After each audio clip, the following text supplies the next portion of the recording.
Ma copine a exigé que je fasse du babysitting pour les 3 enfants démoniaques de sa sœur tous les week-ends afin qu'elle puisse aller en boîte de nuit. J'ai dit non. Elle m'a dit de prendre mes responsabilités ou de dégager. Alors j'ai dégagé. Et puis, moi, Julien, 29 ans, j'ai reçu l'ultimatum il y a 3 semaines, un jeudi soir. Ma copine, Chloé, 27 ans, et moi étions ensemble depuis 2 ans et elle vivait dans mon appartement depuis 8 mois. Les choses se passaient bien jusqu'à ce que sa sœur revienne en ville il y a 6 mois avec ses 3 enfants, âgés de 3, 5 et 7 ans. Soyons clairs à propos de ces gosses. Je n'exagère pas quand je dis qu'ils sont sauvages. Le petit de 7 ans a lancé une télécommande sur ma télé la dernière fois qu'ils sont venus. Il a fissuré l'écran. 350 € pour le remplacer. Celui de 5 ans dessine sur les murs. Celui de 3 ans hurle constamment. Il crie juste pour le plaisir. Sa sœur ne les discipline pas du tout, elle dit qu'elle pratique l'éducation positive, ce qui signifie apparemment les laisser tout détruire pendant qu'elle scrolle sur TikTok. L'exigence est venue de nulle part.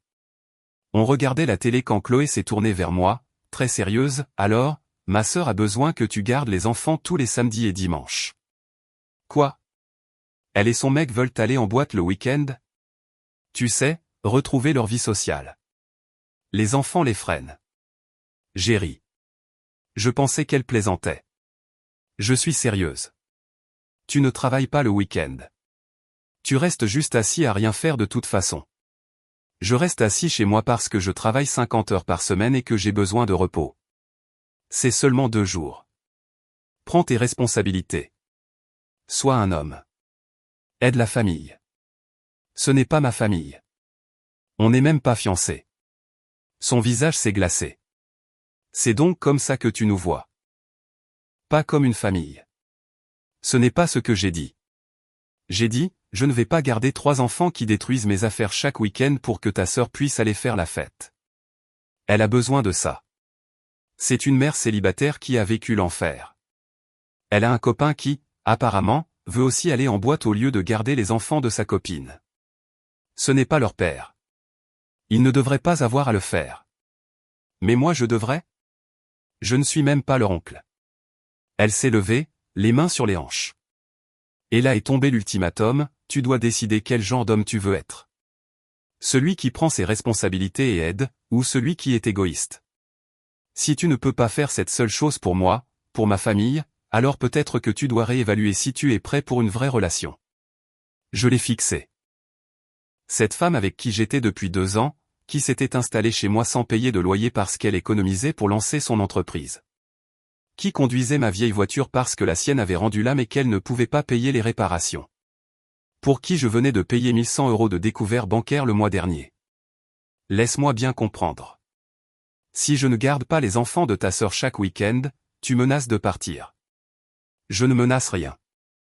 Je te dis de t'impliquer ou de partir. Alors je pars. Sa mâchoire est tombée. Quoi? Tu m'as entendu. Je ne le ferai pas. Et si c'est ta limite, alors c'est fini. Tu choisis sérieusement d'être seul plutôt que d'aider quelques heures? Je choisis de ne pas être désigné d'office pour faire du babysitting tous les week-ends dans un avenir prévisible. Il y a une différence. Elle a attrapé son téléphone, a commencé à envoyer des SMS furieusement. Tu vas le regretter. Cool. Commence à faire tes valises. Tu as jusqu'à dimanche. Je suis allé dans la chambre, j'ai fermé la porte à clé. Je l'ai entendu au téléphone immédiatement, probablement avec sa sœur, la voix devenant de plus en plus forte et hystérique. Peu importe. J'avais fini. Première mise à jour. Le week-end a été un cauchemar.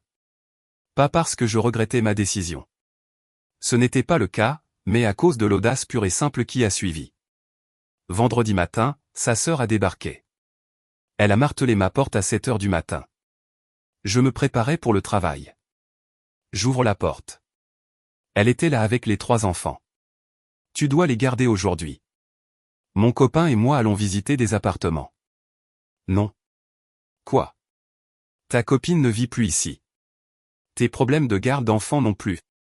Elle a dit que vous vous étiez disputés. Vous allez vous arranger. Garde-les juste pour aujourd'hui. Ça n'arrivera pas. Au revoir. J'ai essayé de fermer la porte. Elle a mis son pied dedans. Tu es sérieux là? Quel genre de personne refuse d'aider? Le genre qui ne se laisse pas imposer la garde d'enfants gratuite.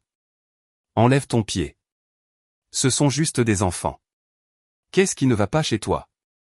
Ton copain peut les garder. Il vit avec toi. Il doit travailler. Moi aussi. Dans environ 30 minutes. Enlève ton pied. Le gamin de 7 ans a choisi ce moment pour essayer de passer en courant devant moi pour entrer dans mon appartement. Je l'ai bloqué. Non. Pas aujourd'hui, bonhomme. Sa sœur l'a ramassé en me foudroyant du regard. Tu es un connard. Ma sœur mérite mieux. Elle avait mieux. Puis elle a essayé de faire de moi une nounou bénévole pour le week-end. Bonne journée. J'ai fermé et verrouillé la porte. Je pouvais l'entendre crier dehors pendant 1 minute avant qu'elle ne parte. Arrivé au boulot, j'ai envoyé un SMS à Chloé. Ta sœur a essayé de déposer les enfants. N'envoie pas de gens chez moi. Sa réponse, tu es ridicule. C'est pour ça qu'on a des problèmes. Moi? On n'a pas de problème. On est séparés.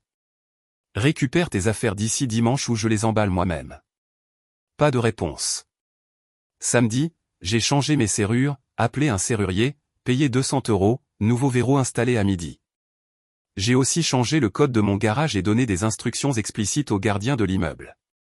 Mon ex-copine n'est pas résidente et ne doit pas être autorisée à monter sans mon approbation préalable. Dimanche à 10 h. On sonne à l'interphone. Le gardien m'appelle d'abord. C'est elle, sa sœur et leur mère. Je les laisse monter. J'avais déjà tout emballé. Ça m'a pris la majeure partie du samedi. Ses vêtements, ses produits de toilette, cette stupide collection de coussins décoratifs qu'elle voulait absolument. Son tapis de yoga qu'elle n'utilisait jamais. Tout dans des cartons près de la porte. Elles sont entrées, enfin, ont essayé. J'ai bloqué l'entrée. Les cartons sont là. Vous pouvez les prendre. Sa mère a commencé immédiatement. Jeune homme, vous ne pouvez pas simplement la mettre à la porte. Je ne l'ai pas mise à la porte. Elle m'a donné un ultimatum. J'ai fait un choix. Maintenant, elle a jusqu'à la fin de la journée pour récupérer ses affaires. Les yeux de Chloé étaient rouges. Elle avait pleuré. Je me suis presque senti mal. Puis sa sœur a ouvert la bouche. C'est de la folie. Tout ce qu'elle a demandé, c'était un peu d'aide avec les enfants. Elle a exigé que je fasse du babysitting chaque week-end indéfiniment. Ce n'est pas un peu d'aide. C'est du travail gratuit. Ce sont des enfants. Tu es censé les aimer comme ta famille. Je ne suis pas de la famille. Ta sœur et moi sortions ensemble. Au passé. Sa mère est intervenue. Vous êtes ensemble depuis 2 ans. On ne jette pas ça à la poubelle pour du babysitting. Elle a tout jeté quand elle a posé un ultimatum. J'ai juste refusé de céder au chantage. Mon ex a enfin parlé. On peut parler seul à seul, s'il te plaît? On peut parler ici. Tu as environ 15 cartons à descendre. Tu ferais mieux de t'y mettre. Tu ne vas même pas m'écouter? À propos de quoi? De mon égoïsme parce que j'ai des limites? De comment je devrais sacrifier mes week-ends? Non, ça ira. Sa sœur s'est avancée, se mettant face à moi. Tu sais quoi? Tu es pathétique. Un vrai homme ferait. Un vrai homme établirait des limites et ne laisserait pas les gens profiter de lui. À toi de finir cette phrase. Elle a bafouillé. Pas de répartie prête. Écoutez, ai-je dit, je vais faire simple. Tout est emballé. Prenez-le maintenant. Si quelque chose est encore là à 18 h, ça part chez Emmaüs. Votre choix. Elles ont pris les cartons. Ça a pris 3 voyages. Tout le long, sa mère n'arrêtait pas de marmonner que je faisais une erreur. Que je ne trouverais jamais quelqu'un d'aussi bien que sa fille. Que la famille est de la famille. Au dernier voyage, mon ex a essayé une dernière fois. Je n'arrive pas à croire que tu fasses ça pour un truc aussi stupide. Ce n'est pas stupide pour toi. Tu as littéralement mis fin à notre relation pour ça. Tu as dit assume ou dégage. J'ai dégagé. Je ne le pensais pas vraiment. Tu le pensais. On ne donne pas un ultimatum à quelqu'un à moins d'être prêt à ce qu'il choisisse l'autre option. Tu ne l'étais pas. C'est ta faute. Elles sont parties. J'ai verrouillé la porte à double tour. J'ai vérifié chaque pièce. J'ai trouvé un de ces lisseurs dans la salle de bain. Je l'ai jeté dans un carton. Je l'ai laissé dans le couloir avec un mot, oubliez ça. Je me suis senti bizarre le reste de la journée. Pas triste, exactement. Plutôt soulagé. Comme si je portais quelque chose de lourd et que je l'avais enfin posé. Mise à jour 2. La deuxième semaine, c'est là que les choses sont devenues vraiment folles. L'audace a atteint des niveaux que je ne pensais pas possibles. Lundi, j'ai reçu une demande de paiement Lydia de sa sœur pour 400 €. La note disait, frais de garde d'enfant que tu aurais dû payer. Je l'ai refusé. J'ai ajouté ma propre note, ce n'est pas comme ça que ça marche. Elle a envoyé une autre demande. 600 € cette fois. Préjudice émotionnel. Refusé. Bloqué sur l'application. Mardi, mon ex a commencé la campagne téléphonique. Elle m'a appelé 23 fois depuis différents numéros. J'ai répondu au dernier. Tu dois arrêter. Il faut qu'on parle de la voiture. La voiture, c'est vrai. Ma vieille Peugeot. Je la laissais l'utiliser parce que sa voiture avait rendu l'âme il y a 8 mois et qu'elle ne pouvait pas payer les réparations. La carte grise, l'assurance, tout est à mon nom. Elle promettait d'économiser et de me l'acheter pour 3500 €. Quoi à propos de la voiture? J'en ai besoin pour le travail. Alors achète-la. On s'était mis d'accord sur 3500 €. Je te cède la carte grise quand tu paies. Je n'ai pas 3500 €. Alors je suppose que tu n'as pas de voiture. Tu ne peux pas juste la prendre. Je la conduis depuis des mois. Emprunter. Tu as emprunté ma voiture. Le prêt s'arrête quand on n'est plus ensemble. Ramène-la d'ici vendredi ou je la signale volée. Volée? Elle n'est pas volée. Je l'ai prêtée avec ma permission, que je révoque maintenant. Vendredi, 17 h. Et la voiture? J'ai raccroché. Elle a rappelé 14 fois de plus. Je n'ai pas répondu. Mercredi a amené un nouveau joueur, son père. Il a appelé mon numéro professionnel. Quelqu'un le lui a donné. Probablement sa mère. Nous devons discuter de votre comportement. Qui est-ce? C'est le père de Chloé. Vous lui devez des excuses. Je ne dois rien à personne. Cette conversation est terminée. Écoutez-moi bien. J'ai raccroché. Il a rappelé. J'ai laissé aller sur la messagerie. Il a laissé un message sur le respect, le fait d'être un homme et comment sa fille méritait mieux.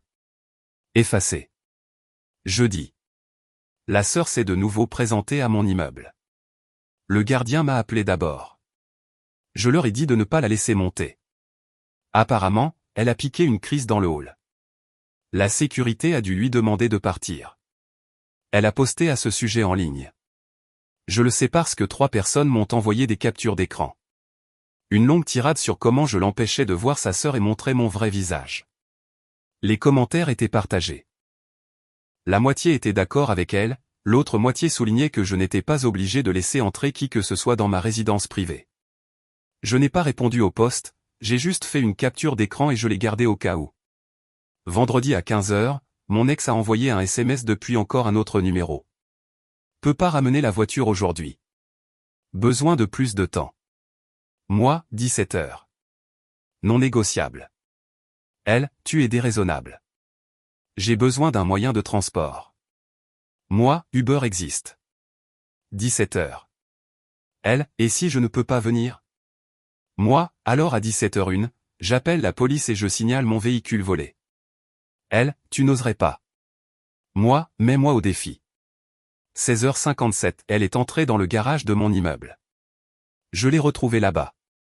Elle est sortie, m'a jeté les clés. Elles ont touché le sol. Tu es un connard. Clé sur le porte-clés. Pars. Elle est restée là comme si elle attendait que je fasse quoi? M'excuser? L'inviter à monter? Est-ce qu'on peut parler s'il te plaît? Vraiment parler? Non. Tu vas juste jeter 2 ans à la poubelle? Tu as tout jeté quand tu m'as donné un ultimatum. Je vis juste avec ta décision. Ce n'était pas un ultimatum. J'avais juste besoin que tu prennes tes responsabilités ou que tu partes. Tes mots exacts. Je suis parti. Elle a commencé à pleurer.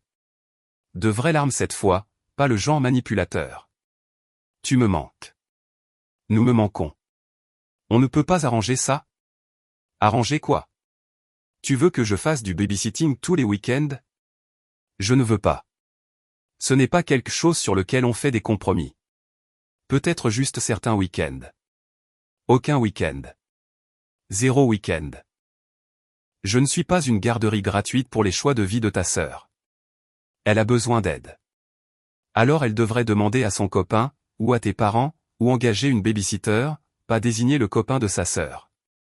Ex-copain, dit-elle doucement. Exact. Ex. Parce que tu as fait un choix. Maintenant vis avec.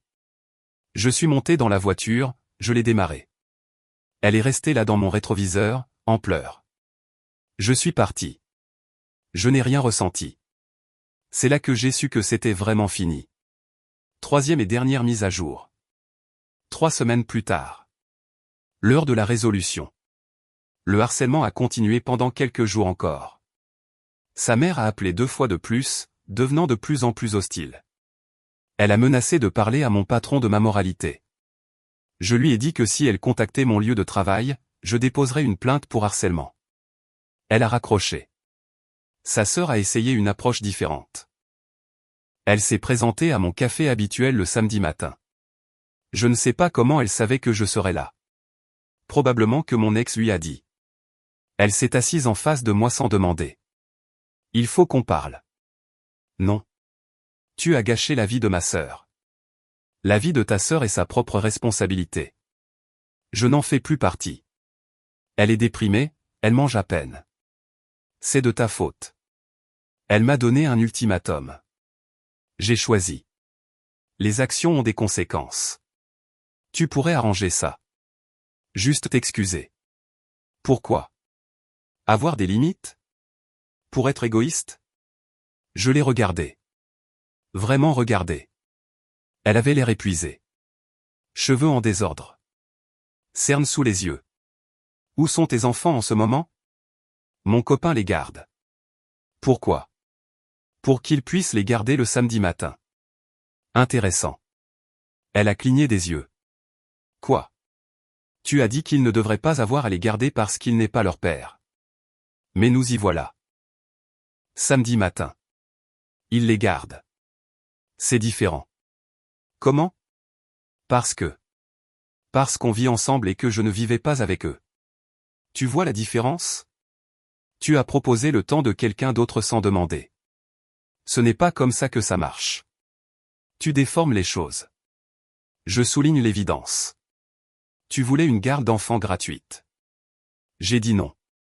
Fin de l'histoire. Ma sœur t'aimait. Ta sœur aimait l'idée d'un copain qui ferait du babysitting tous les week-ends. Quand je n'ai pas rempli cette fonction, l'ultimatum est sorti. Ce n'est pas de l'amour. Elle est partie après ça. Elle n'a rien dit d'autre, c'est juste levée et est sortie. Le prochain développement majeur est venu d'une source inattendue, son jeune frère. Il m'a contacté par email. Salut mec, je voulais juste m'excuser pour la façon dont ma famille agit. Ma sœur, ton ex, m'a raconté toute l'histoire, y compris les parties qu'elle a omises en se plaignant à maman et papa. Le truc de l'ultimatum était n'importe quoi, et te désigner d'office pour le babysitting chaque week-end. Ouais. Non, mon autre sœur, celle avec les gosses, fait ce genre de truc avec tout le monde. Elle se croit tout permis, c'est l'enfer. Bref, tu as évité une balle. Bonne chance. J'ai apprécié ça. J'ai répondu par un simple « merci de m'avoir contacté ». Mais la vraie conclusion est arrivée il y a 2 jours. J'étais au supermarché quand je suis tombé sur elle, mon ex. Elle était avec un type, pas le copain de sa sœur, quelqu'un de nouveau. On a établi un contact visuel. Elle a détourné le regard rapidement, a continué à marcher. Le type avec elle n'a même rien remarqué. C'est là que ça m'a frappé. Elle était déjà passée à autre chose ou essayait de le faire. Et j'ai réalisé que moi aussi. Je ne vois personne, je ne me précipite pas dans quoi que ce soit. Mais je vais bien. Mieux que bien, en fait. Mon appartement est calme. Je rentre chez moi dans la paix. Mes week-ends sont à nouveau à moi. J'ai rattrapé le retard sur des projets que j'avais repoussés. J'ai réparé la porte-fenêtre qui était cassée depuis des mois. J'ai peint la chambre d'amis. Des petites choses. L'aspect financier s'est mieux passé que prévu, aussi. Elle vivait sans payer de loyer depuis 8 mois. Je payais son assurance voiture, 140 € par mois. Son téléphone, 65 € par mois dans le cadre de mon forfait. Les courses principalement, les services de streaming. Calcul rapide. Je perdais environ 800 € par mois pour soutenir son train de vie. Cet argent est de retour sur mon compte maintenant. Ça fait du bien. La situation de la voiture s'est résolue d'elle-même aussi. J'ai vendu la Peugeot il y a une semaine pour 4 200 €, plus que ce que je lui avais proposé.